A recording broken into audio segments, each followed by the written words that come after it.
Hello, welcome to the show, and today we're going to be talking about the new Road to Vochella, the sequel to the movie Road to Vochella. Right off the bat, I think this movie might actually be the better version. Like, I feel like this is better than the first one. Of course, not as iconic as the original, but I feel like they definitely had a lot of influence in the movie. Um, right off the bat, the plot is, of course, after this, Max and Jessica, they have a son who is wanting to go across the country to, yet again, a concert across the country. They don't have a ticket for because the girl asked them to. And naturally, they decide, okay, we're gonna do it for him because in the original, Max's parents did not do it, but in this one, they're like, okay, we're gonna do it just because we know what's gonna happen. But along the way, they bring Bo and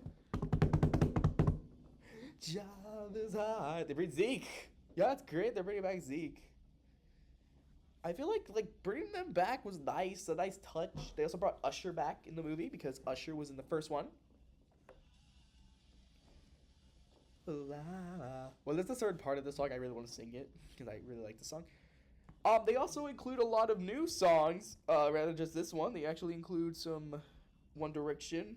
They bring back the like how in the original they sang the immigrant song by Led Zeppelin. This one they sing "Shout at the Devil" by Motley Crue. Also, in this one, they actually do more Backstreet Boys stuff, actually, this time around. They also do some country, and the new musician they're going to see is none other than Deuce.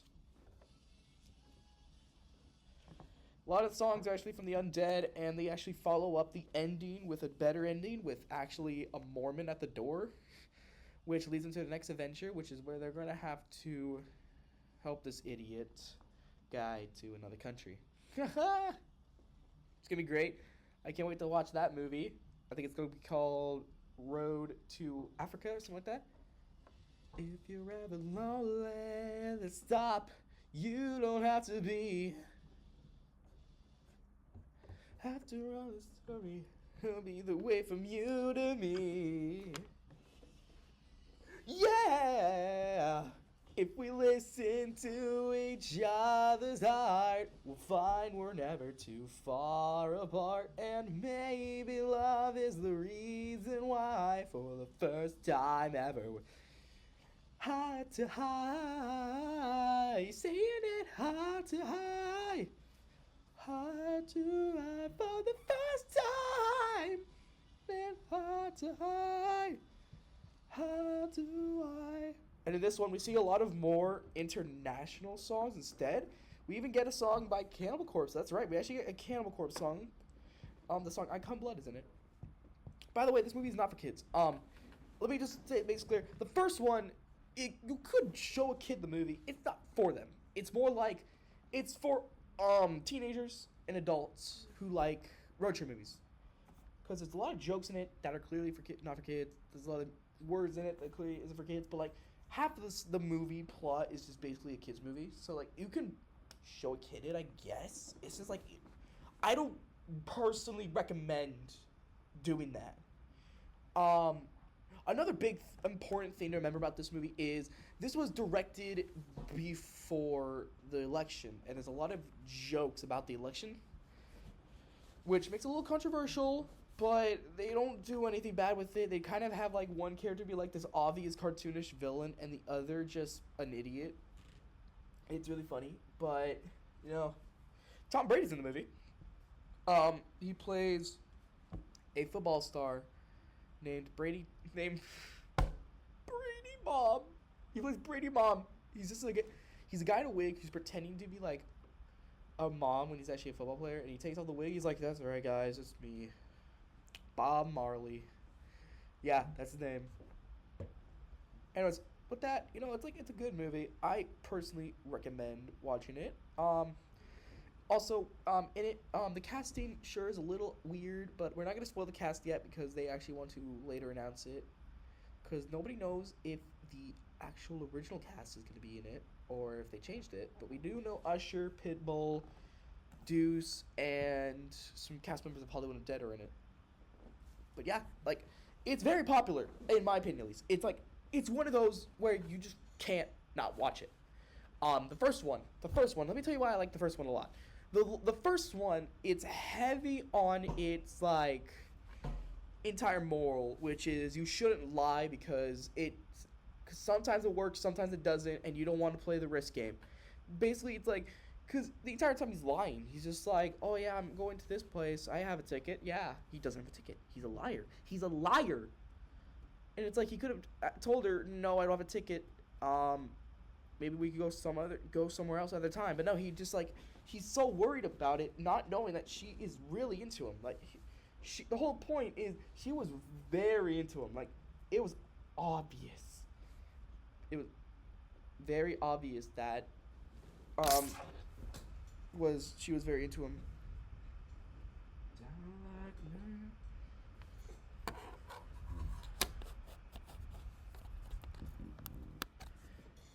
It was very obvious the entire movie, but they kind of don't show it.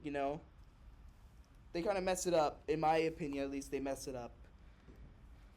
But with it, of course, there's its flaws, like the ending, where it straight up is just like, yo, I need help going to this place lying too, and he helps. Sure, it's cute, but it's like you're really influencing a lie with another lie, which I don't think is a good idea. But I can't stop the movie from doing that. It's like their choice, the creator's choice of doing it, and I feel like we should just respect what they did. Another important thing to remember is this movie was meant for kids at first. They actually originated the movie for kids, but then as production went on, they were like, no, I want to include some dark jokes. And it's very obvious when you watch the movie because some of the jokes, they don't even try to hide them. It's interesting. It's interesting to me how they don't even try to hide, like, the obvious jokes, and they just kind of get away with it. And I'm like, how? And then I watch it, and I'm like, oh my god, this is actually really funny, but how do they get rid of it? And they never actually answer it. That's the interesting. They never answer how they do it. It's like one of those movies you just watch and you're confused, but you just kind of let it happen. Because you don't know exactly what to do, We have a record here. We're going to play a record here because I feel like that'd be nice, for the atmosphere of this. Ladies and gentlemen, we are going to be playing...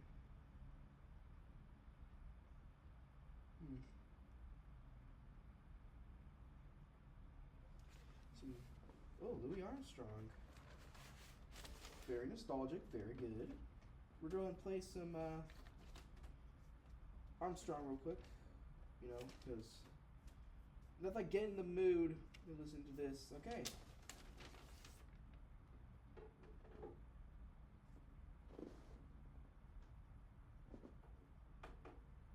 Alright, let's do this.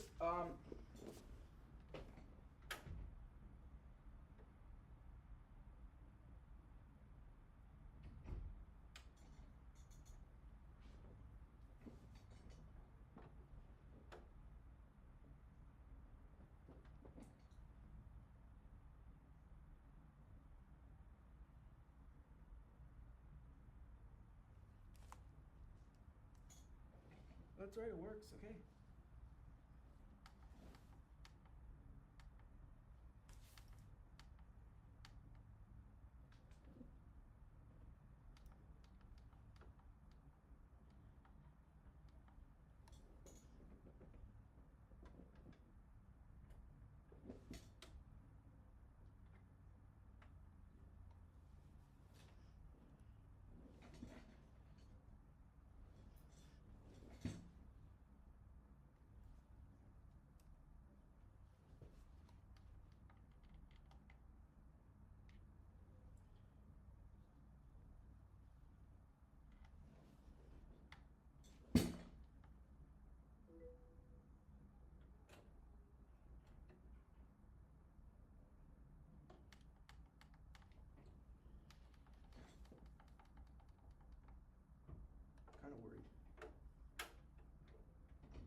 Yeah, that was Louis Armstrong. I tried. Okay.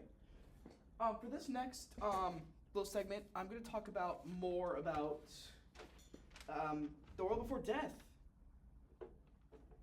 So those who don't remember, The World Before Death was a live musical created by Charlie and Kurt from the band Undead. This movie musical, at least in my opinion, is one of the greats.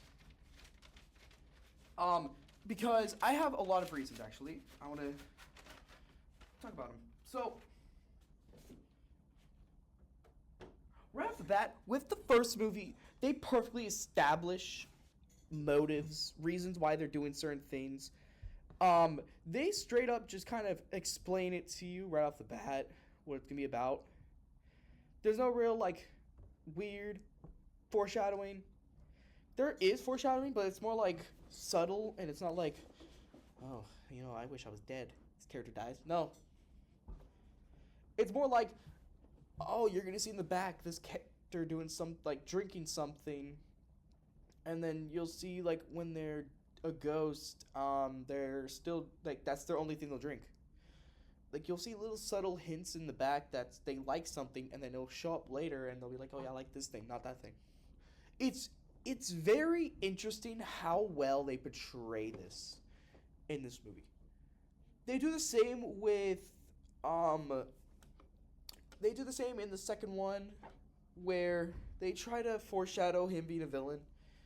Where Andre's a villain, but they never really say it out loud in the first one. They just kind of establish, yeah, he's getting with the girl that Evan wants to be with. So you don't want to like him, but he's not a bad person. He's a really nice person to her, and he's clearly a loving person. And then Evan is like, no, he's a psychotic guy. I know. I worked with him before, and no one believes him. And then guess what?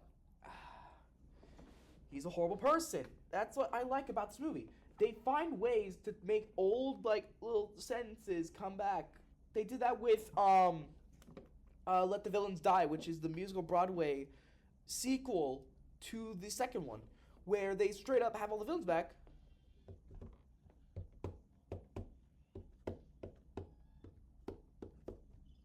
Okay, what they do with it is they straight up just show all the characters back, and they show what happened to them, how they died, and they explain it to us, while not really telling us. They don't actually physically say this character died from this. They do, but they don't announce it, It's like, they don't go, oh yeah, I died. No. It's like a question. It's like, how did you die? And they go, we got in a car crash. And they're confused. They're like, how did you guys end up here? And he says, oh yeah, I got burned alive. And I'm like, damn. It's fascinating the way they figure out a way to do this. It reminds me a lot of the fact that they're trying to make Liar a new musical, which, if you don't know what Liar is a new Broadway musical written by the Undead band. The entire band. And they want to have this everywhere. They want other casts, they want all the music, but the story is so confusing. The story is, there's a Kurt, who, that's his character, not his name. His character's name is Discord. He's running the entire universe, basically. He's controlling everything, making things happen, and he's the narrator. And the characters know him. And there's other side plots, like Danny and Veronica's beef on video games. And there's the whole Hamantha thing where this girl gets literally shot by her father on accident. And he's still walking around completely fine, even though he just killed his daughter. I'm confused on this musical. It's good. The songs are good. The jokes are amazing. But if they could just figure out their plot, I'd like it. I get a town doesn't have a plot. There's like a million stories in one person. And there are a million stories in a group of 10 people. There's a million stories in a group of 10 people. But how can you not figure out like a way to show all of this in a timely manner, in one that makes sense, And you can say that with The World Before Death too. They do it good. they do it better in my opinion, and I think that's because they had more than just they didn't have the entire band. They had only two of them write.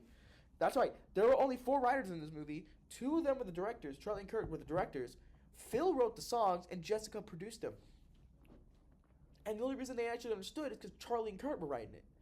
When you give Deuce, Robert, and John a script, they'll follow it. But if you make them write one, they're not going to follow it. They're going to be horrible with it.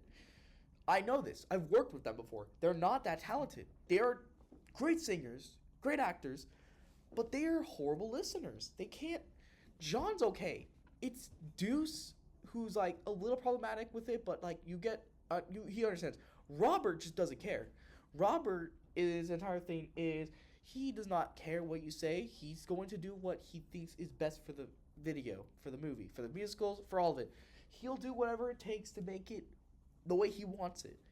Which, it's hard to work with him, but he does good. Like, the musical he's playing in, he knows how to manage his character. He does it good. But Phil can't, because nobody gave him the right script. Deuce, Robert, and John wrote his character horribly. I don't get it. There's another character you could actually say the same with, which it pains me to talk about. I don't get how they can mess it up. That's just what I'm saying. I don't understand how you can mess it up that badly. You know, I just hope they fix it in the future. And yeah, but The World Before Death 2 is great because it ends everything. And yes, I'm playing the soundtrack for the first one in the background. But when you're watching it, you're just kind of left confused and worried. You know, I don't really know if they're going to continue it. And I hope not, because the third one is the great conclusion. The third one, I want to keep talking about the second one. There's so many plots. There's Connor trying to leave Ghost World, but he's also trying to fix everything so he can finally ascend. He's going to, like, you know, get Evan and whatever her name is. Because here's the thing. She has a million names because they never were able to decide a name. They said they gave her name Charlie, Veronica. At one point, her name was Lydia. So what her legal name in this movie is Sarah. That's what they're saying. That her name is Sarah, but she goes by a million nicknames for different people. So right now, we're gonna call her Sarah. So Evan and Sarah, they need to get them together. But how can you get them together when Sarah has said so many times she's popular, he's not, it wouldn't work. And he keeps singing about it. And, like, she's so rude to him in it. She's like, no, look, you're a loser. I'm popular. I can't be with you. But I want to. And I get they want to make her like, oh, she really wants to, but it's like status quo. But there was no status quo. John and Louis. Not Louis, Louis. John and Louis. They get together. And John is, realistically, he's a loser too. And Louis is popular as hell. He runs the newspaper there. He hands them out and sells them. So why can't, if they can get together, why can't you two? Connor has to literally start using magic to make rain happen, for the umbrella to make him fly. It's so fascinating how they managed to do this. They did the same with, in the third one, like, Connor's supposed to be ascended by now, but Connor's back in the third one. How? How do you manage to get him back after he ascends? But, I mean, the way they do it is so weird. What they do is, they have him, like, he has one final job to finish because Evan's new boss is very pushy and very skeptical of the whole Connor and Evan story of, oh, they were friends. And she starts poking holes in it. And now he's worried that his girlfriend's going to find out he lied about the thing that made their bond so strong. But with what happens in it is, basically, this is what freaks me out. for some reason, and I don't know why they did this, there's a boy band. Because remember, in the first one, there was a choir, and that choir was the one Connor was in, from how they knew each other. The choir kids knew from the start that he was a liar, and they did nothing. So the entire time, they knew that he was not friends with them, and they did nothing about it, which is so interesting. Connor acts so weird, like a talk show host, which he did in the Broadway musical. So I get why, but I never understood why. Where did he get all his energy from? Maybe from Ascending, he got his energy back, and then he became, this weird revival guy. But with that, in the third one, he comes back to life officially. Yes, he's revived. When the whole point was he wasn't supposed to, but he gets revived, and he sings the song that Evan and John made up for, to say they're friends. And Connor's like his friend now at this point, so it feels real. And now his boss is like, Evan, if you go down there and stay with him, you're fired. And he goes down there and he sings his heart out, and John joins him, and it's a great, heartwarming ending. And I'm glad they went back, I like how in the first one they had their song, and in the third one, the final finale, they sing that song last. That's right. That's the last song in the musical. You would expect another song. No. That's it. Right after Sincerely Me, they cut to black. And credits roll. So we have no idea what the ending was. All we know is Connor's alive. The choir kids joined the boy band. And we know 2 of the boy band members are dead because of the whole attack that happens. But there's so much unanswered stuff. Like, what's Evan's jobs now? Are they still are him and Sarah still together? John and Louie, are they gonna finally adopt their kid they wanted? But we don't get an answer because the mayor of the town that it was filmed in banned gay marriage and shit like that. So they were unable to get all of it. And when I say town, I mean the island, the entire island. The guy who runs the island, he's not president. That's what I'll fucking say. We don't know what he is, but he banned it, and now we can't get another movie because John and Louie are actually together in real life, and they both were imprisoned for being in love. Let me repeat this. 2 actors, 2 consenting adults, were arrested for being themselves, and we can't get a firm conclusion in the movie because of it. I've never wanted a sequel in my life, but now I want to know how this ends because I want to know what happened to them. Don't you guys want to know what happened to them? It's so weird, and it's scary to me that one thing like that can ruin an entire franchise. I love The World Before Death. I love Charlie and Kurt's writing. I love them. They are 2 of the best movie writers I've ever watched. Road to Vochella, The World Before Death, and even Liar. They are amazing. Now they have a new show. They have a new one that's so weird that I did not know if it was them who wrote it or if it was someone else. And to my firm, solid conclusion, after investigating a bunch, I want to determine this is written by Charlie, Kurt, Robert, and Phil. The music was written by Danny, Rebecca, and Phil. And the vocals are every member. But this show is called Another Dimension. It's about these other dimension people joining to one universe.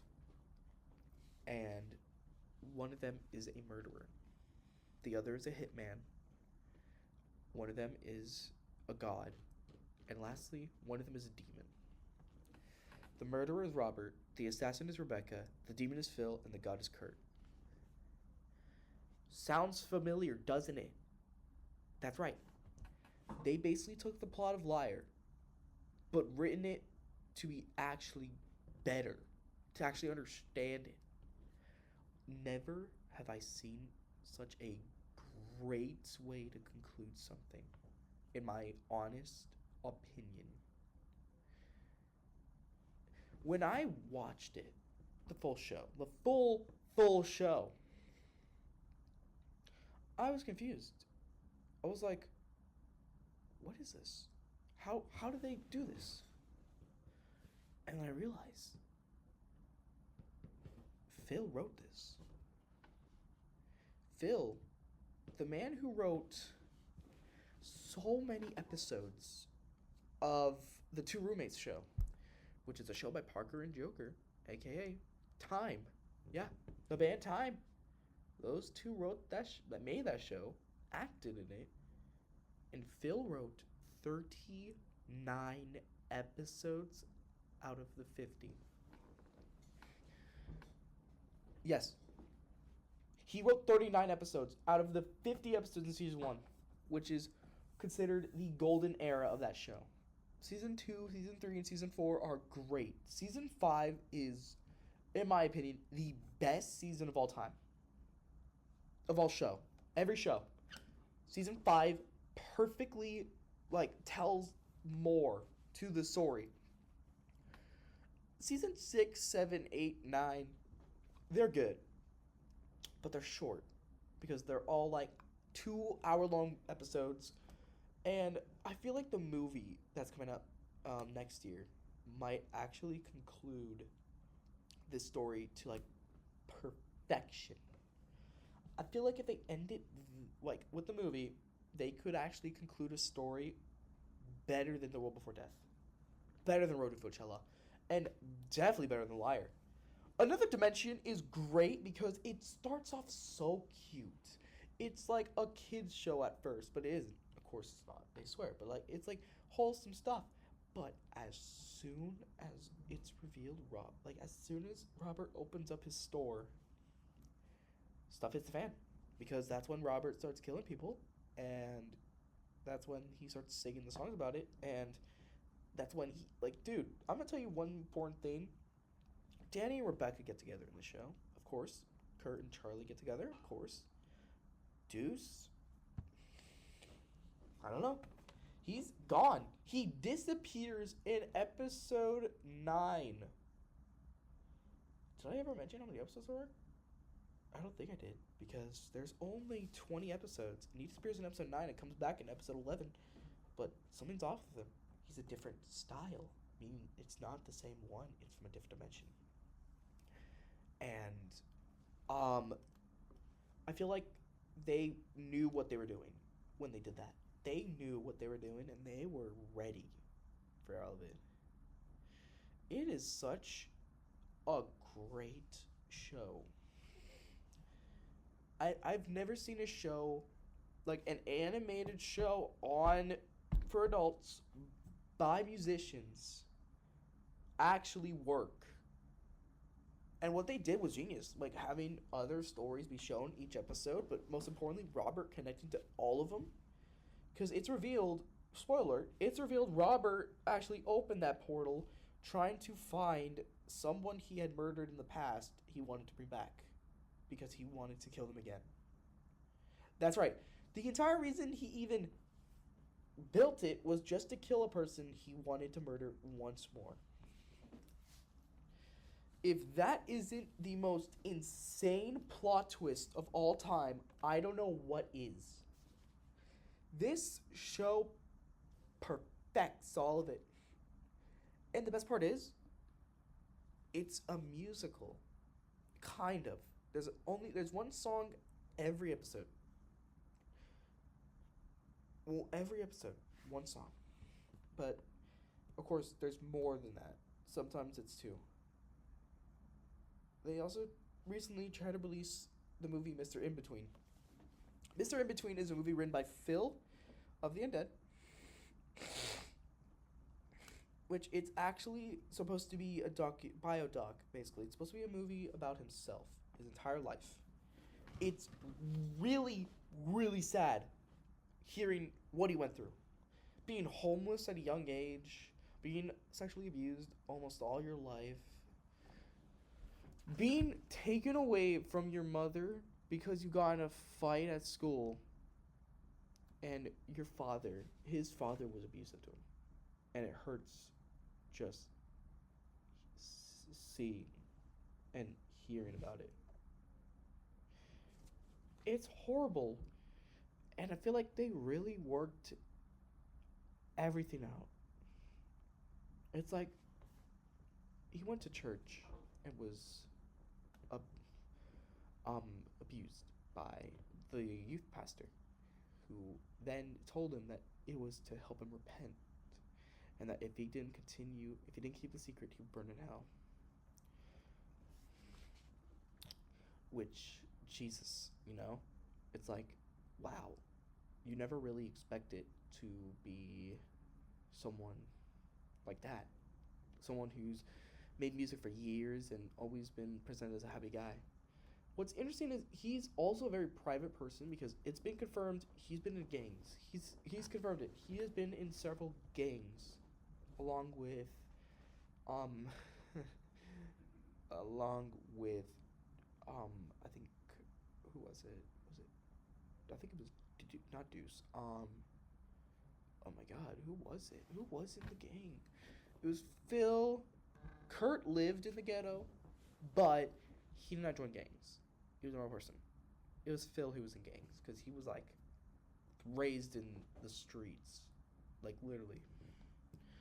And then he met Shady, who took him off the streets and basically gave him a job. And he lived with Danny and Rebecca. Danny and Rebecca were his childhood best friends in high school. They were the only ones who actually treated him with respect. And then he met John, who became his best friend. And Danny and Rebecca had to move, but moved back when they were adults.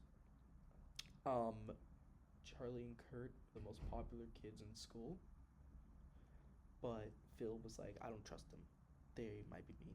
And when they fully met, they were like, this guy is really nice to me. Kurt and Charlie, they're really nice. Deuce and Robert. Oh boy, Deuce and Robert. Okay. If you've ever wondered how they met, there's no story. They've never admitted how they met. All we know is they're childhood friends. And Deuce played football a lot, while Robert was a huge science geek. It's also been, I believe, a year after the last Undead album has been released, which was Nostalgia. Nobody knows if they're going to be making the album this year, because it's close to the end of the year, and there's rumors that the band has officially retired. But here's what they said. They were going to do the amount of songs they were going to do is going to be each letter of the alphabet. There was A, B, C, D, and they skipped a letter. So they're going to do an extra letter because of it, which I think they do. I think they're going to I think they did actually with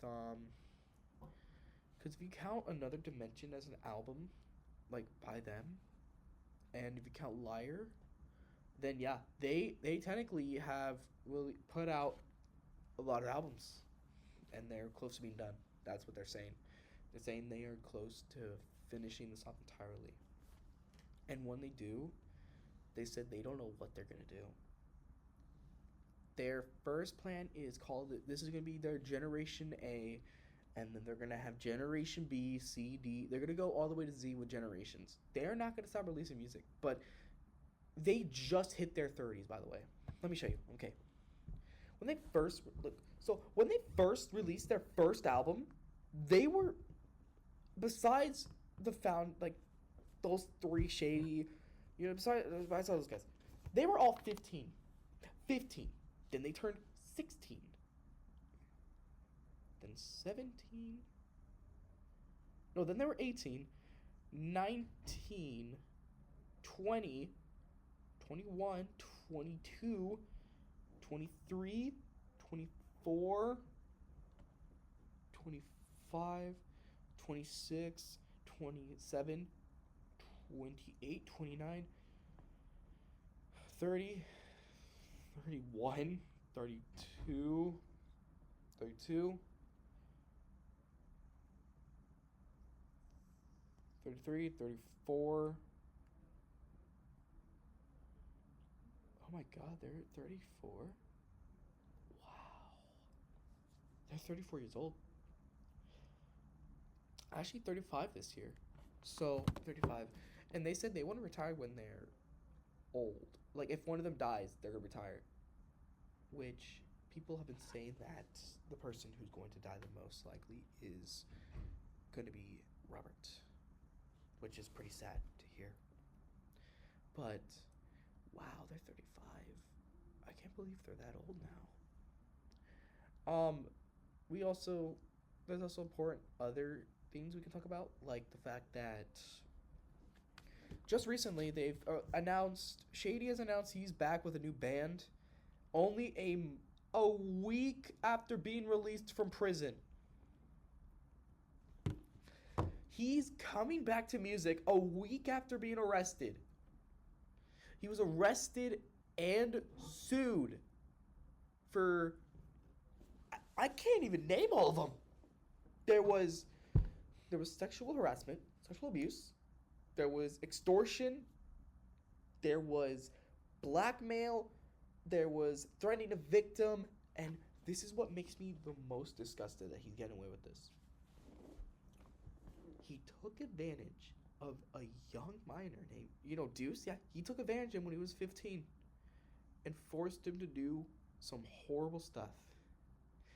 And he got off from bail. And he's making music. And John, Charlie, Kurt, Phil, Rebecca, Danny, they're supporting this album. Let me repeat that. They're supporting their friend's abuser into making music. Oh my god. This band disgusts me. This band just absolutely disgusts me on how they can do this. There's so many weird stuff they've done. Okay, they've done a lot of weird things. There's a lot of shady stuff going on with like the whole... Oh, remember when Phil was like heavily accused of stealing his vocals from someone else? Yeah, that's the actual thing. He was accused of his vocals being faked because he sounds like different people each song. But it turns out he just does that. His voice can just do that. I don't know why and how people just forget about it. Also, there's a lot. I feel like we need to especially talk about one specific thing that nobody's been talking about. And I have like 10 minutes left of this show, so I might as well just ask it now. So, it recently came to my attention that there was a new controversy with the band. Get ready for this. This one is the most shocking. John is being accused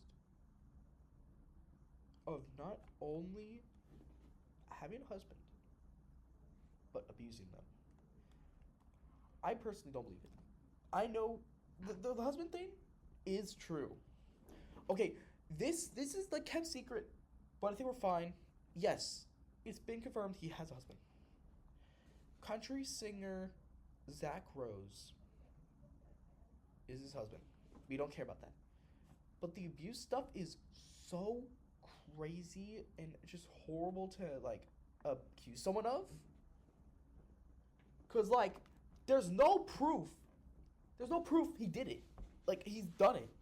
Zach Rose went to the hospital after being shot by a crazy fan at a fan meetup. And they're accusing John of hiring a hitman for money. You're accusing a member of one of the biggest bands in the entire world, the continent actually, just the continent. You're accusing them. How?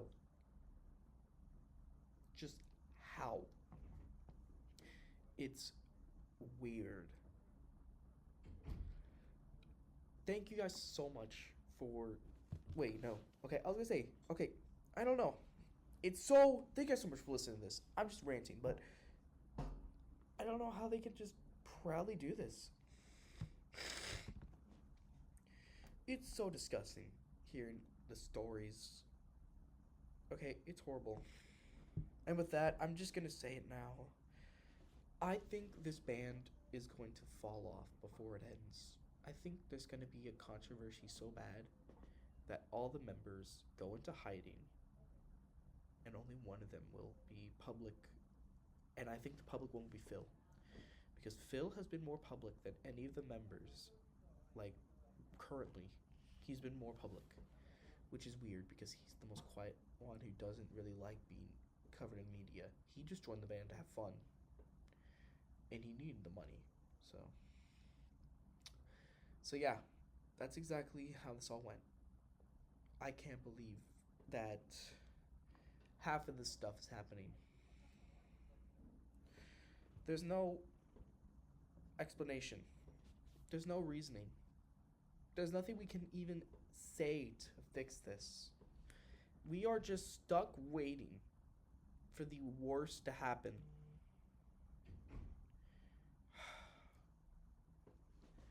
I don't want to be around to see this band crumble.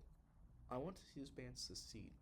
That's what I want the most. To see this band succeed. I'm your host, Moxie Uriz, and I will see you guys next time. Thank you so much for tuning in. I will see you guys in the next podcast.